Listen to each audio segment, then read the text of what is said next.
और इस कुरान को शैतान लेकर नाजिल नहीं हुए। ये काम न तो उनके लायक है और न वो इसकी ताकत रखते हैं।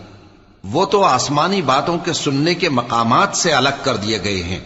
तो अल्लाह के सिवा किसी और माबूद को मत पुकारना, वरना तुमको अजाब दिया जाएगा। और अपने करीब के रिश्तेदारों को डर सुना दो, और जो मोमिन तुम्हारे पैरव हो गए हैं उनसे तवाज़ो से पेश आओ। फिर अगर लोग तुम्हारी नाफरमानी करें तो कह दो कि मैं तुम्हारे अमाल से बेताल्लुक हूं, और उस गालिब व मेहरबान पर भरोसा रखो जो तुमको जब तुम तहज्जुद के वक्त उठते हो देखता है, और नमाजियों के साथ तुम्हारे रुकू और सुजूद को भी देखता है। बेशक वो सुनने वाला है, जानने वाला है। क्या मैं तुम्हें बताऊं कि शैतान यानी जिन्नात किस पर उतरते हैं? वो हर झूठे गुनहगार पर उतरते हैं। जिन्नात सुनी हुई बात उसके कान में ला डालते हैं और वो अक्सर झूठे हैं।